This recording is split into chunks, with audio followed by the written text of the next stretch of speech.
Alright guys, we are on to Chapter 3, Section 2. Chapter 3, Section 2 is on basic rules of differentiation. So today we have a few new rules to talk about. So we'll call this basic rules of differentiation. Basic rules of differentiation. Now, which ones are these going to be? First one, how to take the derivative of a constant. Alright, that's going to be a pretty easy one. Second, power rule. That is, how do you take the derivative of a power function? X squared, x cubed, x to the fifth, x to the negative 2. How do we handle power functions? Third, your book calls it the constant multiple rule, so I'll call it that here. Constant multiple rule. I sometimes call it the scalar multiple rule. This is what the situation is going to be when you have a constant that you can factor out of a function. Alright, then we're going to talk about the sum and difference rules. Let's see, what else? We'll do sine and cosine. And we'll talk about the exponential rule. How do you take the derivative of an exponential function? So, that's what's on the agenda for today. Let's hop right in. How do you take the derivative of a constant? What I'm going to do here is maybe give you the rule first and then show why it's true. So derivative of a constant. Here we go. The derivative with respect to x of a constant c. This is our notation here. A big D with a subscript x, so a capital. This is our notation here. A capital D with a subscript x with, in brackets. That is what we are taking the derivative of. And in this case, we'll say c is a function. That is 0. Now, why is this true? To show why this is true, let's resort to our limit definition. Okay, just to refresh our memory, our limit definition says the following. F prime of x is equal to the limit as delta x approaches 0 of the quotient f of x plus delta x minus f of x over delta x. So we are going to use that to prove why this is true, why the derivative of a constant is 0. So let's see here. Let's just label this proof. The limit as delta x approaches 0. Now here's the kicker. So it's f of x plus delta x. Okay? F of x plus delta x is the y value when the x value is x plus delta x. But if this is a constant function, what is the y value at x plus delta x? In fact, what's the y value everywhere?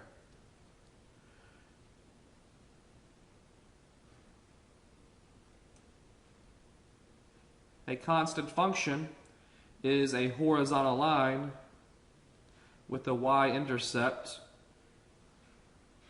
of c. So the y value, that is f of x plus delta x, is c. It's because that's the only choice for y values. At f of x plus delta x, that's just a y value. And the only choice for y values when you have a horizontal line is the value, that one particular y value, which in this case is c. What's f of x? Well, again, there's only one choice for y values, so f of x is c. and then divided by delta x equals the limit as delta x approaches 0 of 0 over delta x equals the limit as delta x approaches 0 of 0. Because 0 divided by delta x, remember delta x is a small positive number, so 0 divided by a small, just a small change in the x value, so 0 divided by some small number is 0. Okay? So what's the limit here? 0. There's our derivative. The limit here ends up being 0. The derivative is a limit here. So here's just a shortcut formula. If you're taking the derivative of a constant, the answer is 0. So for instance, let's see here. Let's see, purple works. Let's say f of x equals 2. 2 is a constant, so f prime of x equals 0. F of x equals pi. Oh, not f of pi. F of x equals pi. Pi is a constant. That is a horizontal line at y equals pi. F prime of x equals 0. Why does this make perfectly good sense? The derivative is the slope of a curve, in this case the linear function. The slope of a horizontal line is 0, always. So that makes sense that the derivative of a constant, which is a horizontal line, is 0 because the slope is 0. Remember, derivative gives you slope. Let's see, f of x equals e to the pi. Don't let that confuse you. That is e, a number, raised to pi, another number. It's a constant. It's like 3 raised to the 5th. It's a constant. So f prime of x equals 0. Be careful with things that might not appear to be constants at first glance. They might be constants. Like right here, that is a constant. At first glance, you might think it's an exponential function, but when you see that's a pi there, not an x, I think it'll be clear that it's a constant. So that is the constant rule. All right, so check one off. What about the power rule? All right, let's see here. Let's get some more room. The power rule says the derivative with respect to x of x to the n power is equal to n times x to the n minus 1 power. So just a quick example before I show a proof here. Let's say we have f of x equals x cubed. Okay? Well, f prime of x would be equal to, this says bring your exponent out front, write x, and then reduce your power by 1. So here we get 3x to the 3 minus 1, or second power. If we have, say, f of x equals x to the 5th power, okay, then f prime of x would equal, bring the 5 out front, write your variable, and then reduce your exponent power by 1. So the 4th power. What about f of x equals x to the pi power? Now that's kind of strange. Don't ever see a pi power really. But what do? F prime of x equals, bring the pi out front, write your x or whatever variable you're dealing with, and reduce your exponent by 1. So pi minus 1, whatever that number is. Okay, because if pi is about 3.14, then pi minus 1 is about 2.14. Okay, again, we're not going to put an approximation there. Whatever that number is, just pi minus 1. Subtract off 1. Now let's show why this is true. Again, using our limit definition. So we want to show that if f of x equals x to the n, we want to show what f prime of x equals. So f prime of x equals the limit as delta x approaches 0 of what? Well, it's f of x plus delta x. So that is x plus delta x raised to the n minus x to the n over delta x. Now, this right here should ring a bell. X plus some number raised to the n power. Hopefully that rings a bell and you think about the following. The binomial theorem.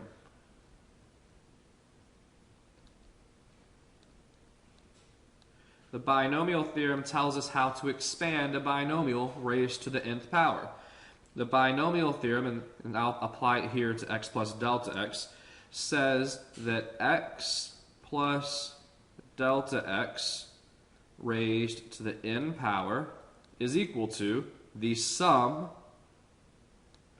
we'll use k as our index, of k equals 0 to n of n choose k times x to the n minus k times delta x to the k power.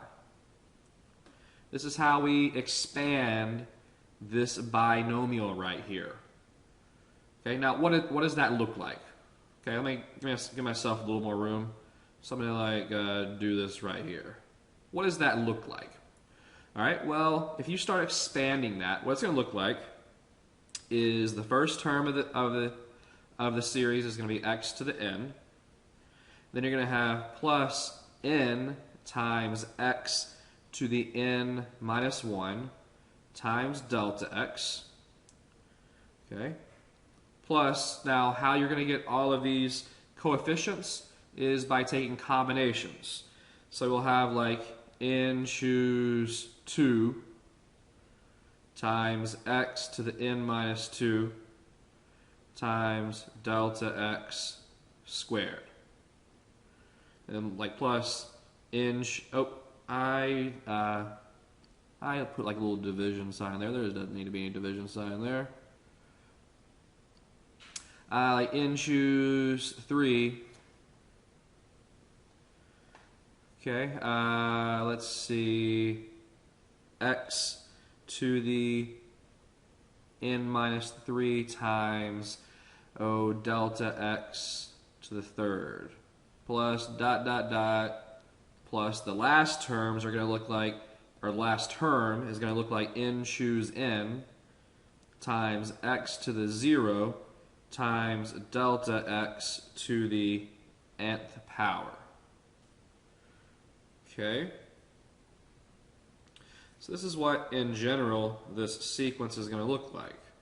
Now, what we need to notice here is this fact right here. Notice there's no delta x's right there. There's one delta x right there. There's a delta x squared right there. There's a delta x cubed right there. And there's going to be a delta x to the 4th power in the next term, a delta x to the 5th power on the next term, a delta x to the 6th power on the next term, and then you're going to have a delta x to the nth power depending on how many terms you have. You know, if it's x plus delta x to the 5th power, then we'll replace all these n's with the 5. If it's x plus delta x to the 100th power, all of these n's would be replaced by a 100. Okay? What's important to notice here is that all of the terms, except for this first one, have a delta x on them, a factor of delta x.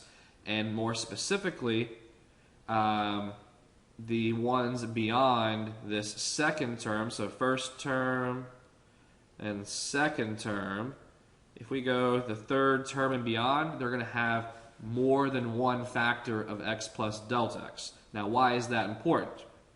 Because when we go up here to our limit, we need to essentially imagine that this entire thing goes right here. Now, I can't write that down clearly. I don't have enough room. But what I could say is that this equals the limit as delta x approaches 0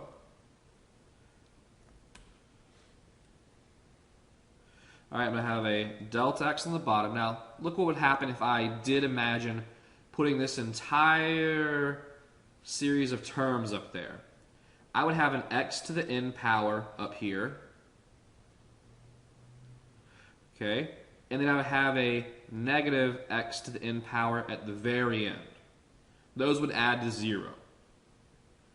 Okay, then I would have the rest of these terms up here, like n times x to the n minus 1 delta x. N choose 2, x to the n minus 2 times delta x squared, so forth and so on. Okay, so what we can imagine is those are going to add to 0. So I can just kind of ignore them for the time being, or I can just imagine they're gone because they added to 0. And then what's going to be left over is n times x to the n minus 1 delta x plus n choose 2 x to the n minus 2 times delta x squared plus n choose 3 x to the n minus 3 delta x cubed plus continue that on forever until you reach your n terms. Now, what do we notice, like I said before, about all of those terms? They all have a delta x in them. So what's the next step we always do when working these limits? Almost always do is we try to factor. So let's factor that numerator. We can factor out a delta x. So what would be left? Well, you would have just this right here for the first term, n times x to the n minus 1. Then you would have plus n choose 2, x to the n minus 2 times delta x. Since there's 2 delta x's there, or a delta x squared, we factor one of them out. Plus n choose 3 times x to the n minus 3. Now there was a delta x cubed, so now there's a delta x squared. Plus dot dot dot. Every other term to the right is still going to have a delta x in it when we factor this single one out. Why is that super important? So watch here. Those can be divided out, and we can say the limit as delta x approaches 0. Oh, I don't need that anymore because I'm about to get the answer. We can say by direct substitution, this is n times x to the n minus 1 plus n choose 2 x to the n minus 2 times 0, because we're using substitution to evaluate the limit. Because once we divide out this denominator of delta x, we can use direct substitution, and we substitute delta x, 0 for delta x. So we plug in a 0 for delta x there, plus n choose 3 times x to the n minus 3 times 0 squared, plus dot dot dot. All of those terms are going to have a delta x in them. When we use direct substitution, that delta x turns into a 0. So all of those terms turn into a 0. Leaving us, sorry, I'm kind of I have this binomial expansion in the way, but leaving us with n times x to the n minus 1. And there we are. That's a proof of the power rule. Again, we're going to use the limit definition to prove all these. Okay? That's how we prove the power rule. Again, this works when we have x. Now, there's nothing special about x. I should stress that. Going back over here, we could say let f of t equal t cubed. Oh, we already did cubed. T to the 6th power. So this equals 6t to the 5th power. What about negative exponents? I told you it works for negative exponents. What about f of t equals t to the negative 6? Oh, I messed that up. Sorry guys, I put equals there. Let me fix that real fast. f prime of t equals 6t to the fifth. Sorry about that. So if f of t equals t to the negative 6th power, I can say f prime of t equals negative 6 times t. Now be careful here. You reduce the power of your exponent by 1, so that's negative 6 minus 1, which is negative 7. So be careful when you have the negative exponents. What about when you have, let's say, g of x equals x? So that's like x to the first power. Well, g prime of x would be equal to, you bring your exponent out front, so that's a 1, write the x, and then you reduce the power by 1. So 1 minus 1 is 0. So what's this going to be? If you have a non-zero number raised to the 0 power, you get 0. So if assuming the x is not, you get 1. So assuming x is not 0, the derivative of x is 1. So some books parse that out as a special case and give you an extra derivative to remember and say the derivative of x equals 1. I don't really see any major need here to give you an extra rule to talk about, but the derivative of x certainly is 1. Just a special case of the power rule. That's all that is. So there's the power rule. So mark that off of our list. What about the constant multiple rule? Okay. Constant multiple rule says essentially we can factor constants out of our derivative, take the derivative, and then multiply or divide back however it was before. Now, what do I mean by that? I mean that the derivative with respect to x of c times f of x is equal to c times the derivative of f of x. So essentially I can just factor out a constant, take the derivative, and then multiply by that constant when I get my derivative. Or if I was, say, dividing by a number, I could still factor out a fraction too. So if I needed to divide afterwards, I could do that. A few examples. Let's say f of x equals 3x squared. Okay? Well, I could say that f prime of x equals 3 times the derivative of x squared. Well, we know what the derivative of x squared is. We just talked about that. It's 2x. So this is 3 times 2x equals 6x. So I can factor the 3 out, take the derivative of my function, and then multiply the results, and I'm done. What about sorry about that. What about f prime of x equals negative 5 times x to the negative 2 power? Okay. F prime of x, we can factor out the negative 5 and then take the derivative of x to the negative 2 and then multiply the results. So that's negative 5. Now what do we remember this derivative is? That derivative is negative 2 times x, then we reduce the power by 1, so negative 3. Oh, I should use a parenthesis, not a bracket. Okay. So now we have negative 2 times negative 5, that's 10, times x to the negative 3.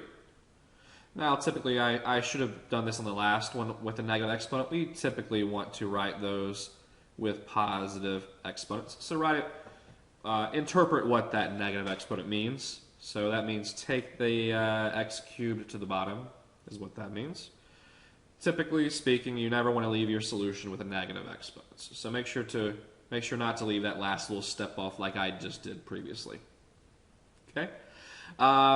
Do note that we might have things that are written like this. Oh, you know what, guys? I'm kind of under the weather right now. I am not thinking straight. I wrote f prime there. I don't know if I said f prime or not, but f prime certainly does not go there.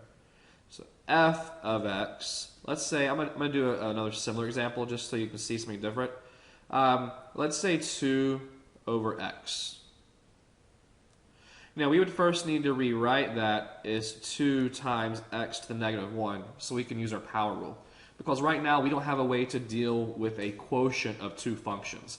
That certainly is the quotient of the constant 2 and the identity function x. But we don't have a rule to deal with quotients right now. So if we rewrite it, we can use the rules we know already, which says that in this case f prime of x would equal to 2 times the derivative of x to the negative 1. And we saw earlier this is equal to 2 times, okay, that would be negative 1 times x to the negative 2 power, which equals, all right, 2 times negative 1, negative 2 times x to the negative 2, which equals negative 2 over x squared. So this is the constant multiple rule. Why is this true? Well, let's show why it's true. Glad you asked. Again, let's use our limit definition. If we say we want to show the limit as delta x approaches 0. Now here's our function. It's c times f of x. So we can say c times f of x plus delta x minus c times f of x over delta x. That's just our function c times f of x evaluated x plus delta x minus our function over delta x. But what do we know about limits? We have a property of limits which said we could factor out constants. So let's factor out a c. We could say this is the limit as delta x approaches 0. If we factor out a c from the numerator, we would have a c out here, and we would have f of x plus delta x minus f of x over delta x. Does this look familiar? Does this right here look familiar? I hope it does. That is the definition of f prime. That's by definition what the derivative of f of x is. So that's equal c times f prime of x. And there we go. So if I wanted to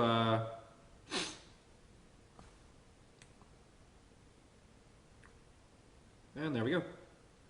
Okay. So again, we can factor out a constant, take the derivative, and then multiply or divide at the very end as needed. This is going to be a very, very useful rule. Sometimes we'll do it just unconsciously. Other times it's really gonna help us out with some of the derivatives we're going to take. So let's see here. What's next?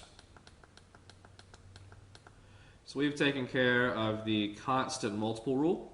What about sum and difference? So the sum and difference rules are also very, very helpful.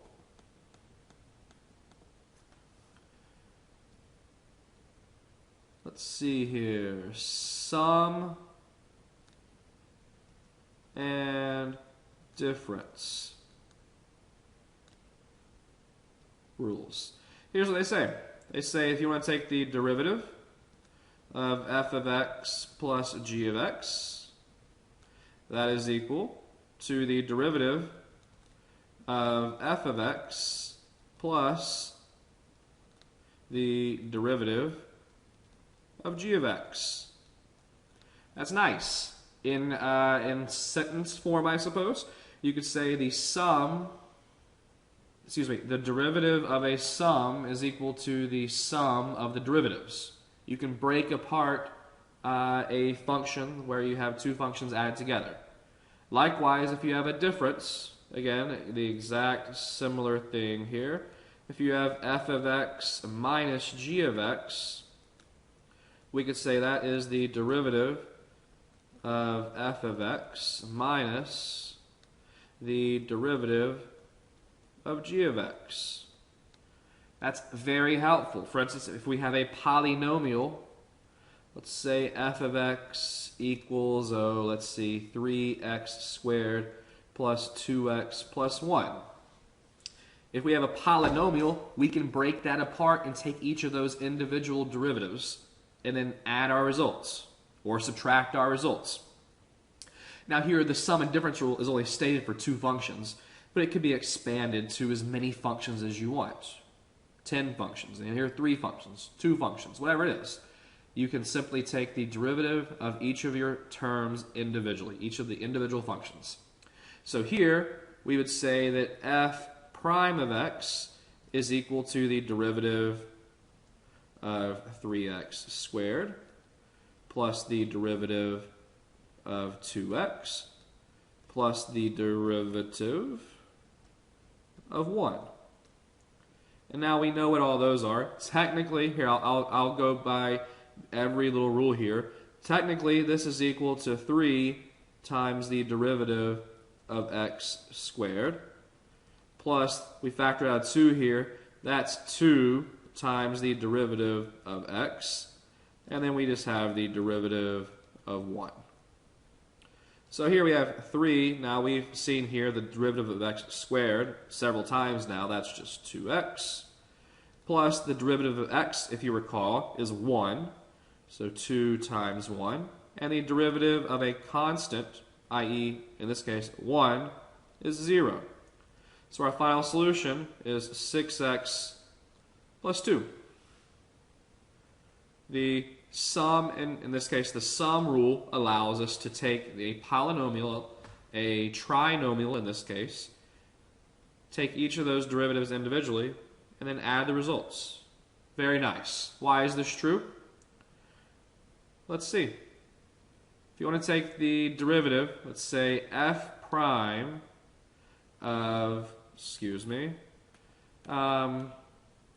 do it this way. The derivative of f of x plus g of x is equal to the limit as delta x approaches 0. Let's see what we have here. That's going to be everything, my sum here, evaluated at x plus delta x. So that's f of x plus delta x plus g at x plus delta x minus, very important, use parentheses here, f of x plus g of x all over delta x. Now let's just distribute that negative sign and rearrange a little bit. Let me give myself a little more room. This equals the limit as delta x approaches 0. So there's still a delta x on the bottom. Let's rearrange. So we're going to distribute that negative sign. So we're going to have a negative f of x and a negative g of x. And then let's group the f functions and the g functions. So this would be equal to f of x plus delta x minus f of x plus g of x plus delta x minus g of x. And now let's break that fraction apart just using the rules of arithmetic. And we can say this is equal to 2 fractions. We would have f of x plus delta x minus f of x over delta x plus g of x plus delta x minus g of x over delta x. Now, if you recall from chapter 2, we had a theorem that said if you have the limit of a sum, you can take the limit of those 2 functions individually. So in this case, we can break apart the limit and say this limit, as delta x approaches 0, the limit of this sum is equal to the sum of the two limits. So f of x plus delta x minus f of x over delta x plus the limit as delta x approaches 0 of g at x plus delta x minus g of x over delta x. Now these two individual things should ring a bell for you. That first thing, that first limit, that is by definition f prime of x. This, by definition, is the derivative of g of x, g prime of x. Okay? Maybe to be consistent with notation, I should write using our capital D notation.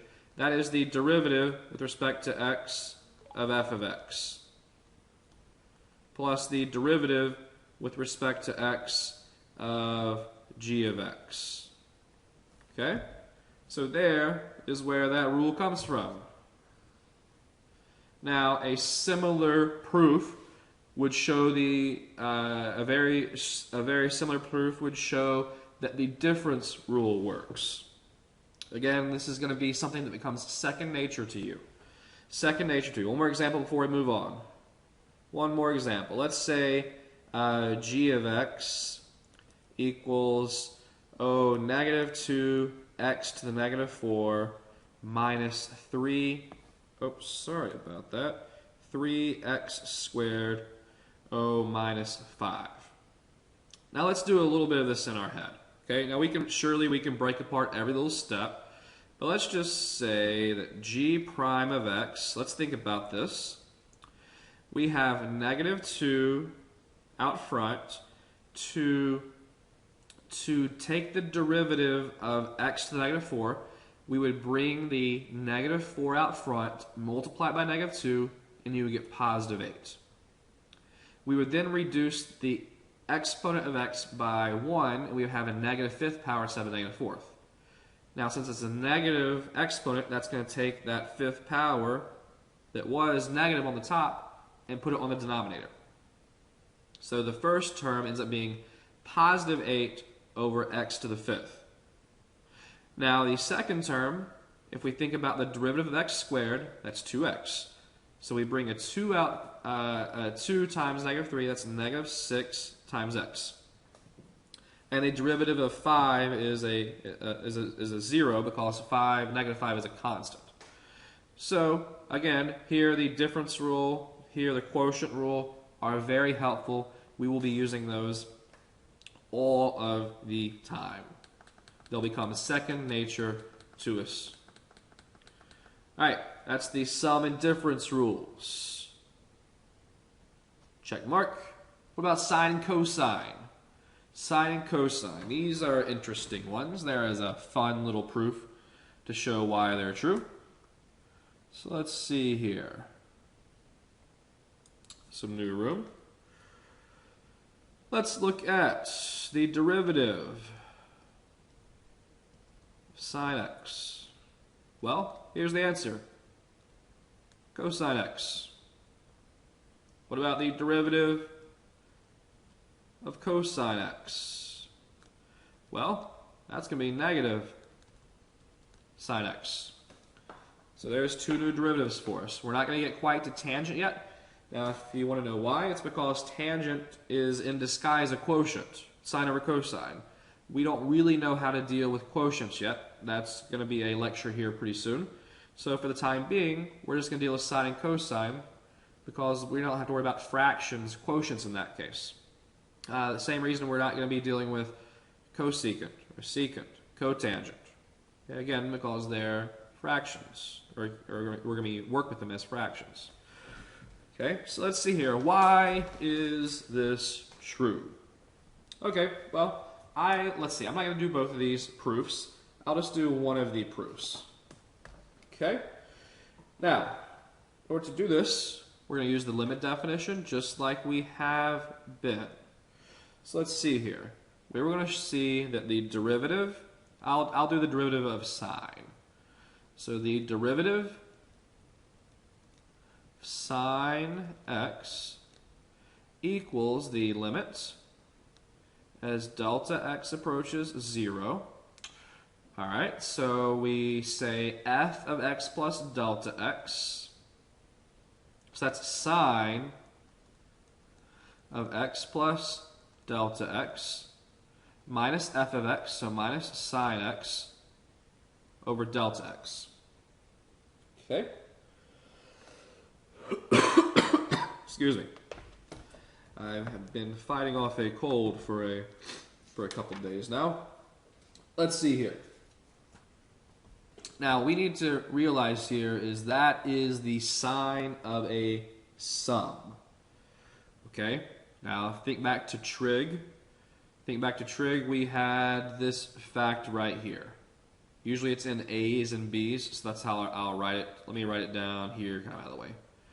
Sine of A plus B. Anybody remember? Oh, that's sine of A cosine B plus cosine A sine B.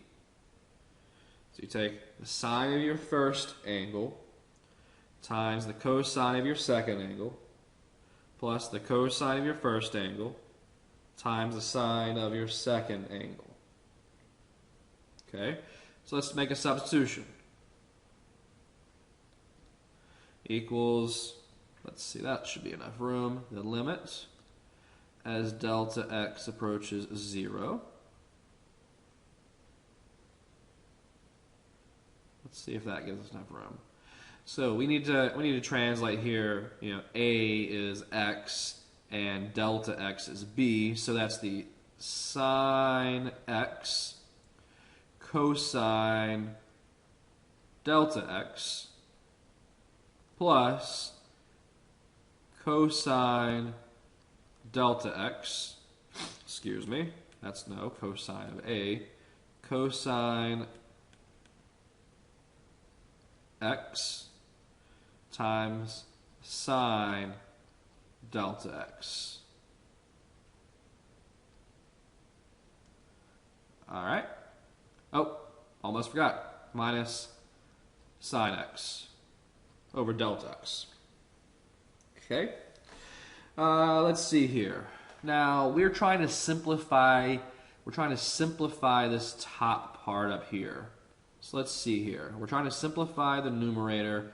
Eventually, we're going to try to get to where we can use some of those familiar trig limits. You know, we've memorized those few limits, like we memorized, say, the limit of sine x over x as x approaches 0 equals 1. Use stuff like that. Okay, so what I am noticing here is that we have a sine x right there and a sine x right there. We have a sine of delta x right there. So I think if we group these two terms together, we might be able to do a little bit of factoring. So let's do that. So I'm going to write this middle term first and group the outer two together. So we would have the cosine of x times sine of delta x. Then we're going to have plus sine x cosine delta x. Oh, that's messy. Cosine delta x minus sine x over delta x. Now let's see about some factoring maybe. Let me give myself a little more room. Equals the limit as delta x approaches 0. All right. Let's see here. Let's leave the first part alone a little bit. Cosine x sine delta x plus, let's factor out a sine x. Okay, let's factor, and better yet, since I did this proof the other day with you guys in class, Now we can factor out a sine x, but I think I remember that we need to actually factor out a negative sine x, because if not, in the next step we'll have to factor out a negative 1. So let's factor out a negative sine x. What's that going to leave over? That's going to leave a negative cosine x plus 1. Now, the reason we're going to do that is because now we're going to see some familiar limits emerge. Now, let's do some arithmetic in this next step and break apart this fraction. So the limit as delta x approaches 0. Let's break apart that fraction into the product of two smaller fractions.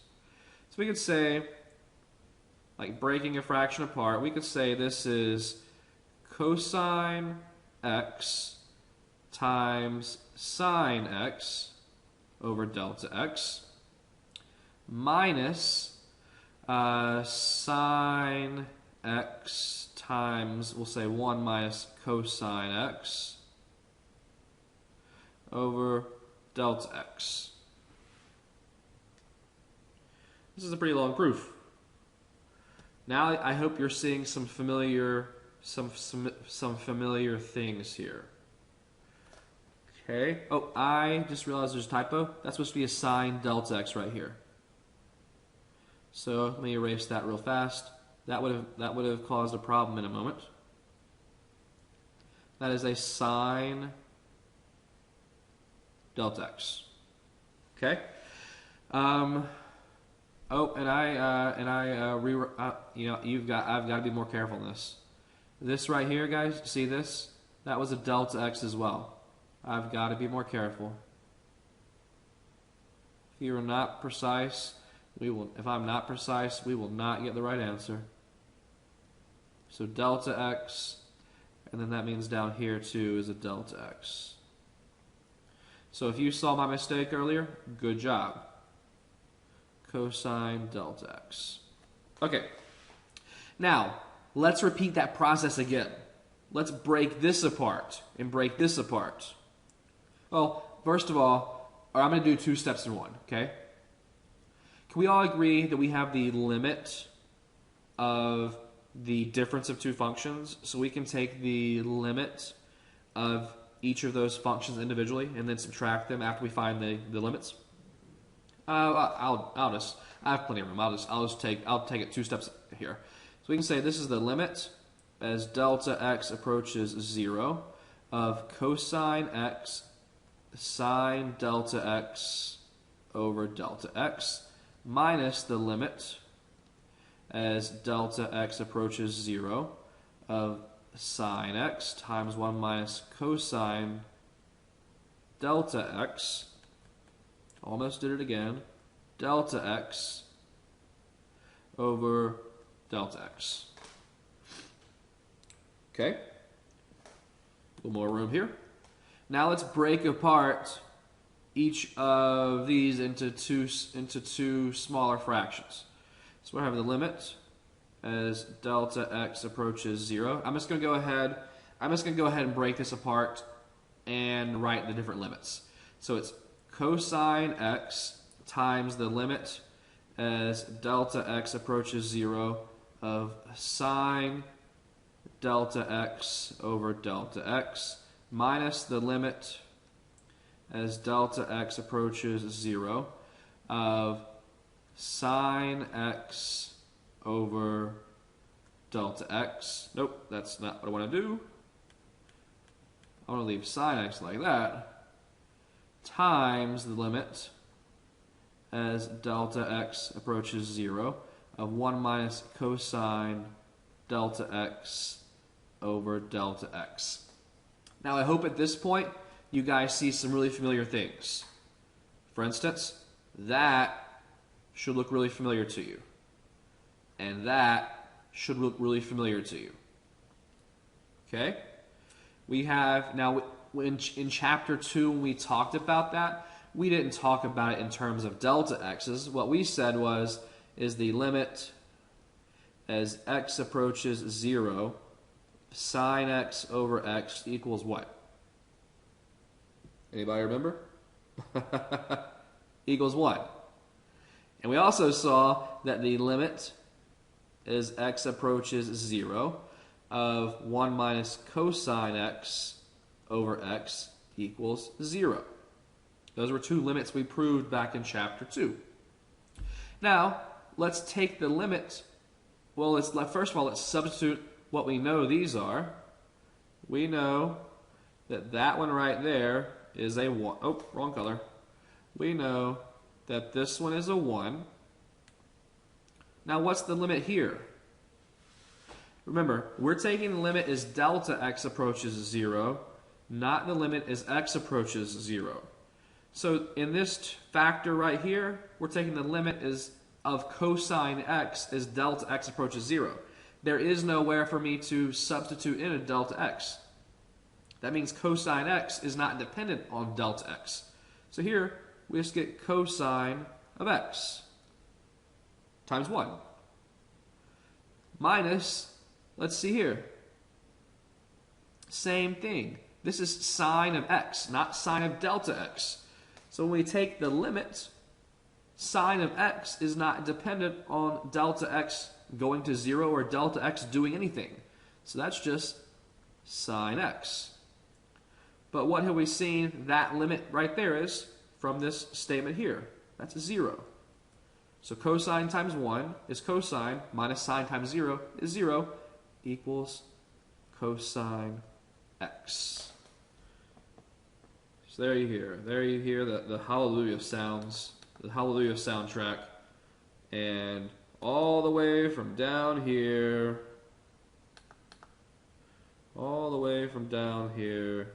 there you go. Now, that took a lot of heavy lifting. It's just a direct invocation of our limit definition of a derivative. Okay. We then had to remember a trigonometric identity, but we should be memorizing those things. As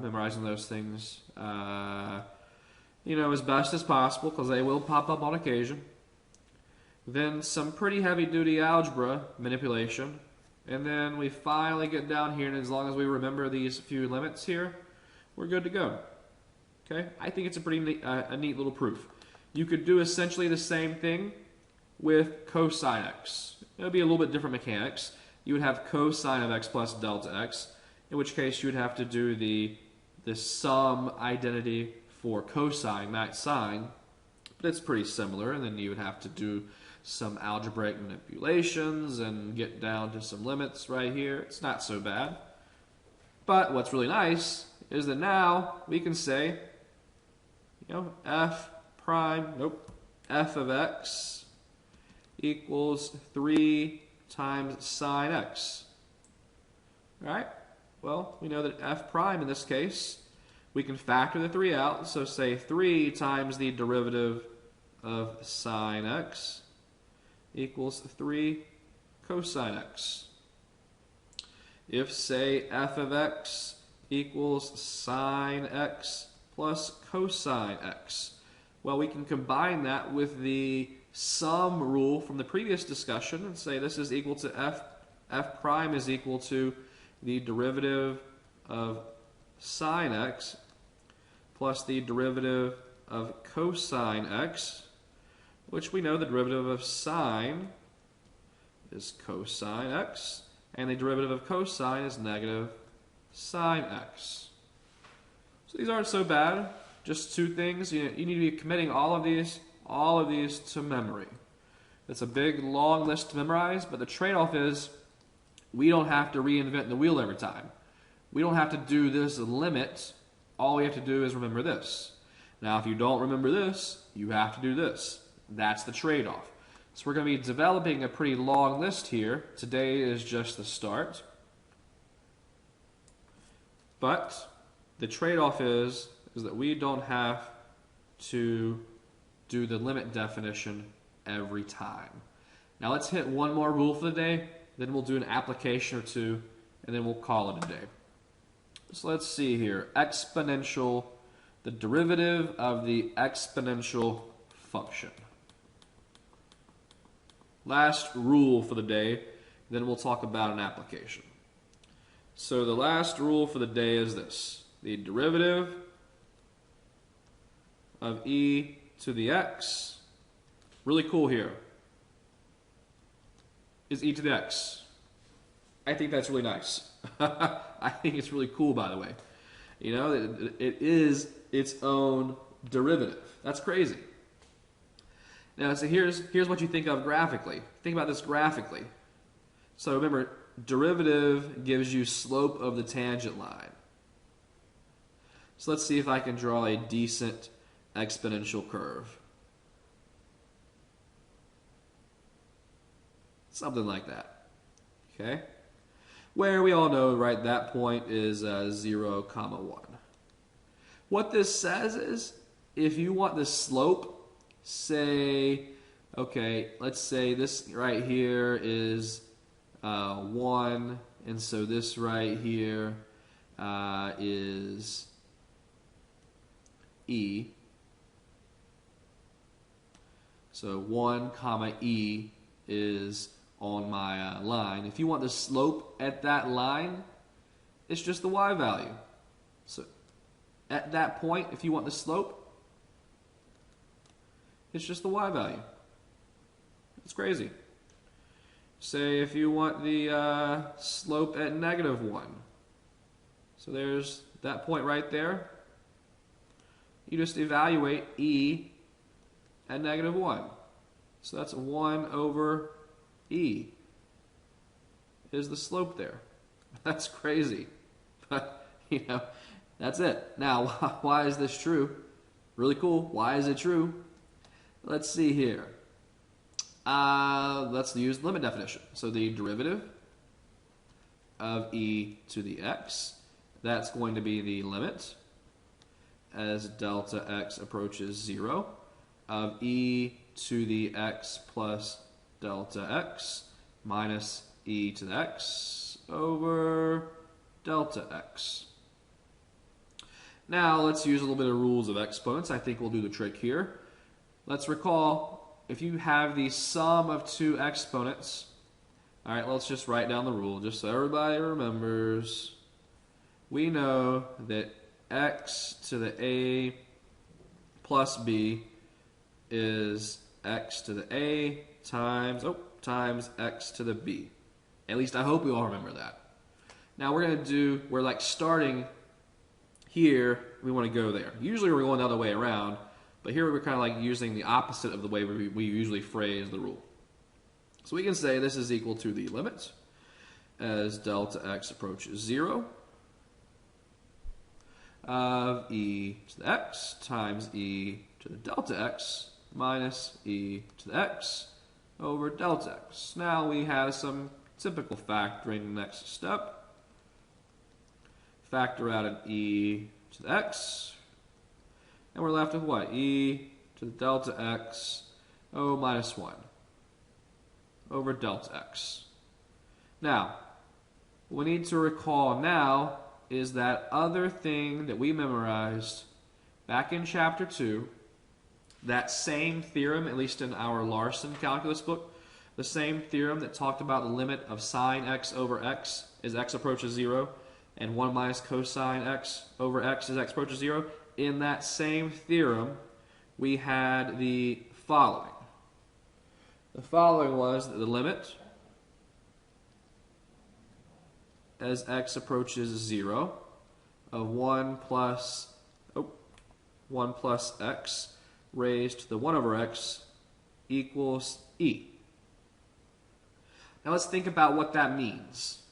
This means that as x gets really, really, really, really small, 1 plus x to the 1 over x is equal to e, or we'll say approximately equal to e.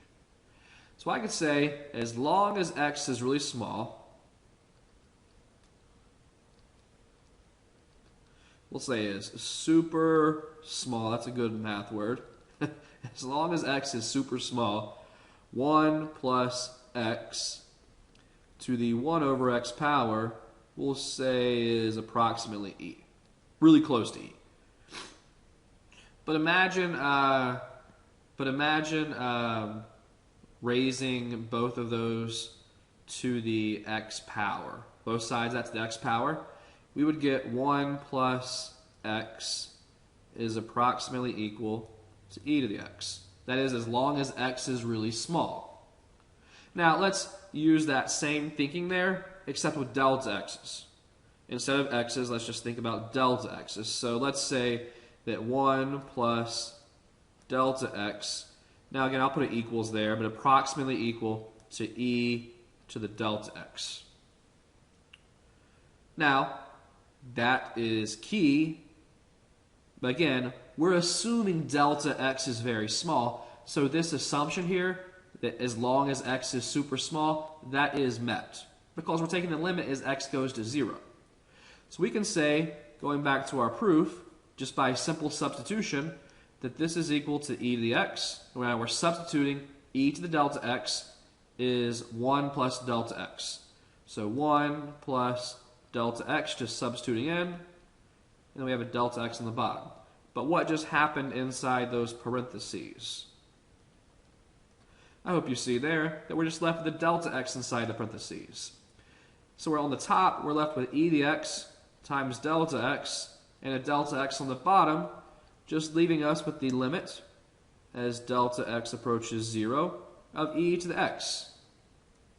Now, I want you to be really careful here. This is the same scenario we just had when I was proving the limit of, the derivative of sine. We got down to the end, and we were taking limits as delta x approaches 0, but the argument of our limit was not dependent on delta x. It's like almost like for all practical purposes of this limit, that's a constant. So when we think about using like substitution, or you can factor it out because it's not dependent on delta x. The limit is delta x approaching 0. There is no delta x's in here, so the limit is just e to the x, and there you have your derivative. I think that's super cool. So, few quick examples. F of x equals e to the x. Oh, let's up the ante slightly to e to the x. So f prime of x, we can think about factoring the 2 out and then taking the derivative of e to the x. Well, we know the derivative of e to the x is, wait for it, e to the x. So it is equal to 2 e to the x. Super easy. That might give the derivative of a constant equals 0. It might give that rule a run for its money. I'm not sure. The only reason that the derivative of a constant might win out is because what we have not said here. We have not talked about like e raised to the 2x. We haven't talked about that yet. So something like this. Sorry, I need an equal sign there.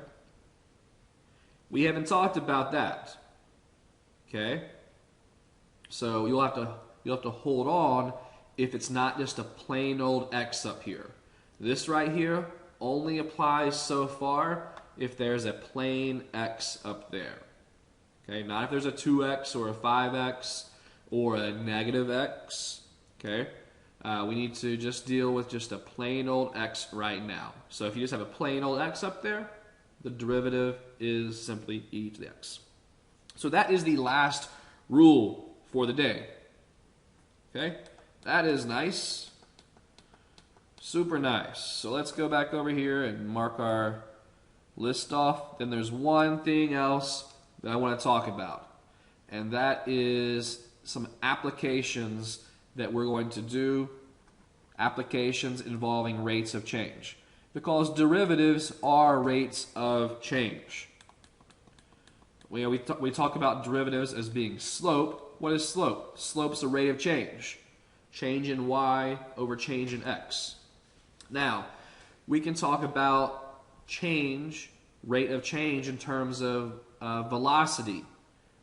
velocity, acceleration, position. So here is a quick example. Okay, let's say we have a diver. Okay, we have a diver. Diver jumps from a platform. So let's make a you know, I'm working with all these tablets real fast. It's gonna be a terrible picture, but we'll use blue for water. So there's some water, and then we'll use this for kind of like the diving board. We have a diving board. There we go. And let's see. I don't know. Let's green for the person. So there we have a little diver. All right, stick person. This is 32 feet off the ground. He jumps up and dives like that. Okay. Now this is modeled. We're just given that it's modeled by the position equation. It's called position function. They're usually going to be denoted by s of t. It's a function of time. S is going to be a position function. So the position function we're given is negative 16t squared plus 16t plus 32. Okay? What this function does is it gives us the height of the diver at time t. Okay? So you plug in t equals 1, you get his height. T equals 2, you get the diver's height. T equals 0, well, what's t equals 0? That's the initial height of the diver, which is 32 feet. So again, that's a position function. Now here's what we want to stress. If you have a position function, the first derivative, oh, I can't spell tonight, derivative of the position function, so of position yields velocity. Velocity function. Now, we won't talk about it today, but if you take the derivative of your velocity function, because we have not talked about, well, let me back up a little bit. If you take the derivative of your velocity function, you get your acceleration function. The derivative of your velocity function is your second derivative, which we haven't gotten to yet, so I won't really worry about that. But that's just, we'll be talking about that soon enough. Second derivatives. Now, let's say we want to find this diver's rate of change at some point in time. So we want to find the velocity of the diver, say, at time equals 1. How fast is the diver traveling at time equal 1? At time equal 2? Well, we can't do that without calculus. What we can do without calculus is find what's called average velocity. Average velocity. Average velocity is just the average velocity over a certain time period. So like, let's say we want to find the average velocity from time equals 0 to time equals 1. Okay? All we do there is essentially find, okay, there's time equals 0, there's time equal 1. What is the position at those two times? Well, at time equals 0, that's easy. It's just s of 0. So negative 16 times 0 squared plus 16 times 0 plus 32. That's just 32 feet. So we get a point, 0, 32. And then what's the position at time 1? Well, what's s of 1? It's negative 16 times 1 squared. Okay, so that's negative 16 plus 16 times 1. So it's negative 16 plus 32. So you get 32. Okay, so let's see what happens here. Why is this true? That's true because he jumps up, goes up a little bit, and then comes back down. So you start off at 32 feet, jump up a little bit, and then come back down, and you pass 32 feet again. Okay, so again, we're evaluating s of 0 to get 32, and s of 1, and we get 32 again. Now, average velocity is simply just a slope. Label these. x1, y1, x2, y2. So the average velocity is essentially just the slope. Okay, so 32 minus 32 over 1 minus 0 equals 0. That's not very informative, is it? Was the average velocity 0? I mean, I guess by the math, sure, but he was going some speed. And so there was some speed happening, but you get the average velocity is 0. What about the average velocity from over, say, 0? Oh, let's not say 0. Let's say from 1 second to 2 seconds. What's the average velocity? Well, let's find the points there. Okay, so at time equals 1, the position of the diver we already saw is 32 feet. 32. Now, what's the position at time equals 2? At time equals 2, let's see what s of 2 is. Well, it's negative 16 times 2 squared, so times 4, plus 16 times 2, plus 32, we get 0. Which that means he hits the water. That's the height is 0. So let's see what happens here. If we want to find the average velocity, let's label our points. So x1 and y1, x2 and y2. So let's see, y2, which is 0, minus 32 over 2 minus 1. So that's negative 32. Now this is feet per second. I should have written that over here. Feet per second. Now, why is this negative? It's negative because the diver is going downward. So the velocity can be positive or negative. If you're traveling up or to the right, you're in a positive velocity, or down and to the left, in negative velocity. So the velocity is negative 32 feet per second. Again, I guess that's somewhat useful. It's average velocity. But let's say you want to find the velocity at a certain point in time. I think that's a lot more useful. To find the velocity at a certain point in time, all we need to do is find the derivative. Because the derivative of a position function can be thought of as the instantaneous rate of change. So, let's see here. We can say that, let's see here. Excuse me. We can say that s prime, and now let's use those rules of derivatives we've already talked about, is negative 16 times the derivative of t squared plus 16 times the derivative of t plus 32. So this is negative 16 times 2t plus 16 times the derivative of t is just 1 plus 0. So it's negative 32t plus 16. That is s prime of t.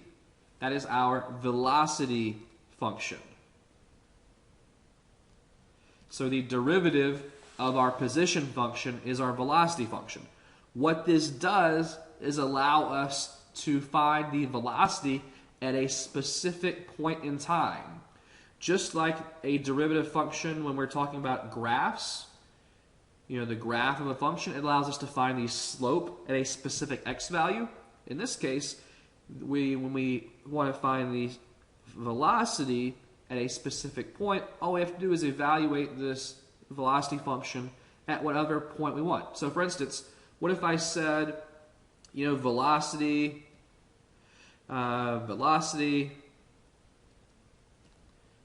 at time equals, let's say, 1. Okay, so 1 second after the diver jumped. Okay, well, velocity at time equals 1 is just s prime of 1 equals negative 32 times 1 plus 16 equals negative 16 feet per second. So remember when I found the average velocity over the time period from 0 to 1, I got 0. But clearly, this is more informative. It says at time equal 1, he was traveling negative 16 feet per second. What about at time 0? Do you guys know what the answer should be? Okay. Velocity at time equals 0. Okay. 16. That's the starting velocity. Oh, I should do this. Negative 32. 32 times 0 plus 16 equals 16. That's the starting velocity. Why is that positive? It's positive because he's jumping up to start with. Jumping upward, so the velocity is positive to start with for just a moment, and then you start going downward. Now, what about velocity at the point of impact? What about velocity at point of impact? Now, I already found the point of impact on accident. I didn't mean to. Because what I found over here was that time equals 2.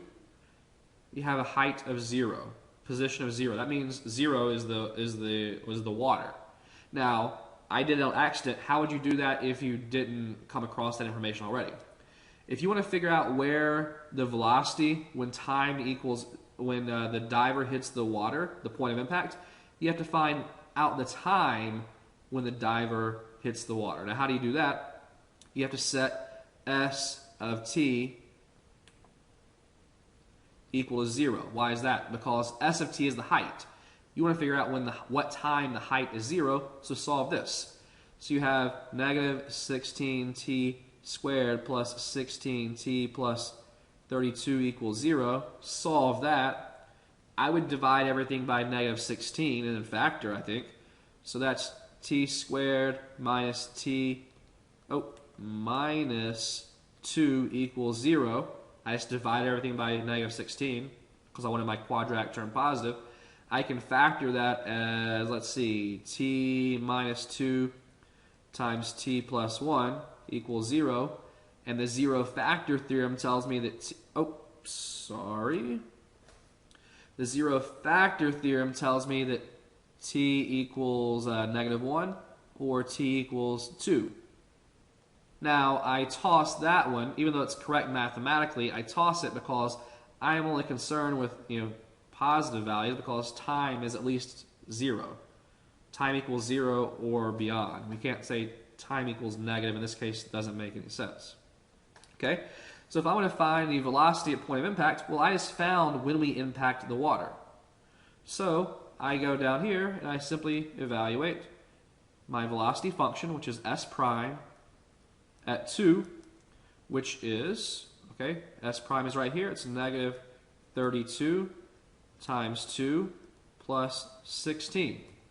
So negative 32 times 2, negative 64, plus 16 is negative 48. So negative 48 feet per second. Again, it's negative because the diver is traveling in a downward direction.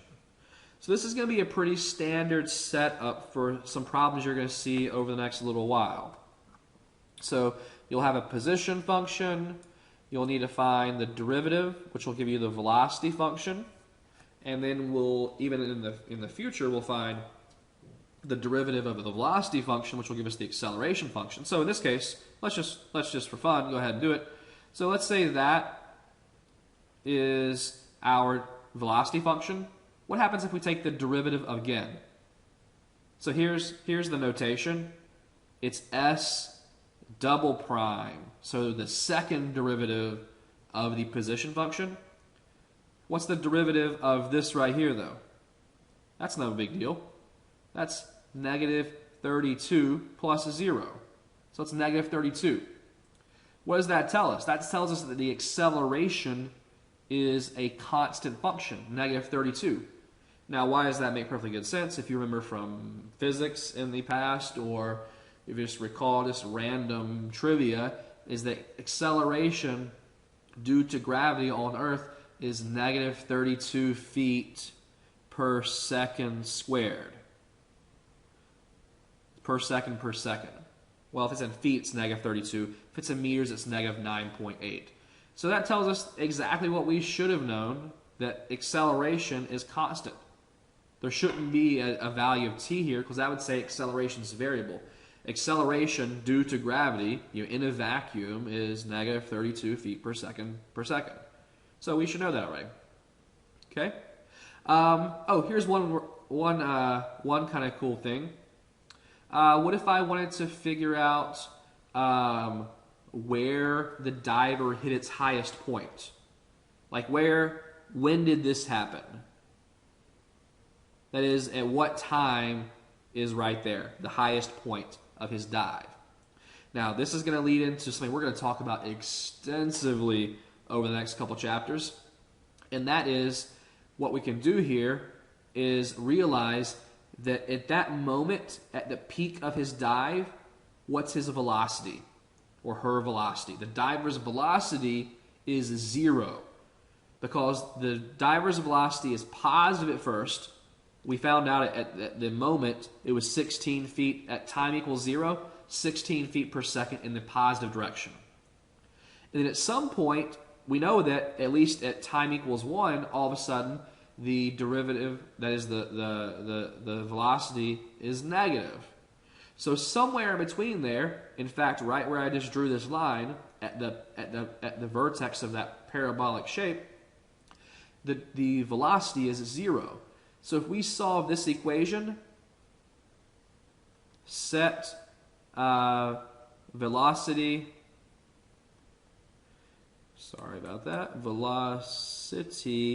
equal to 0 and solve, that'll give us the time when he had a velocity of 0, or she had a velocity of 0, which will give us the time at the highest point on the dive. So where's our velocity? So that's s prime of t equals 0. That says negative 32t plus 16 equals 0. If we solve that, what do we get? Well, we subtract 16 from both sides. We get negative 16 equals negative 32t. Divide both sides by negative 32. We get t equals 1/2. Now, that's a t value. That's a time value.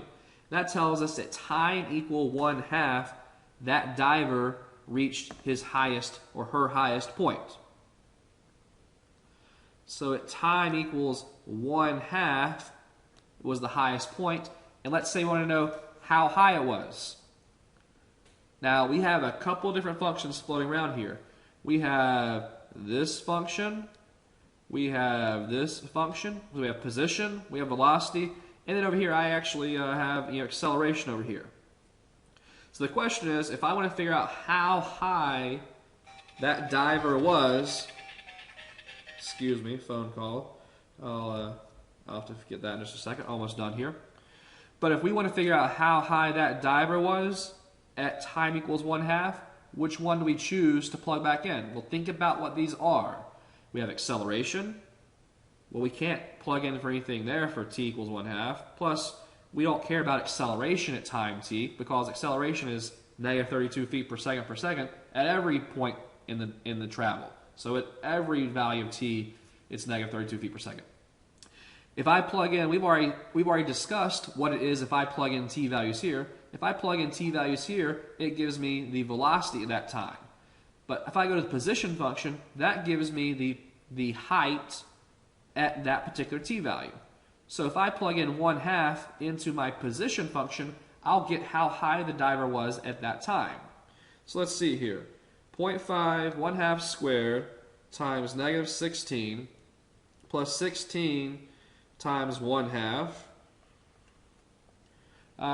plus 32. And I get 36 feet. So comma 36. So at time t,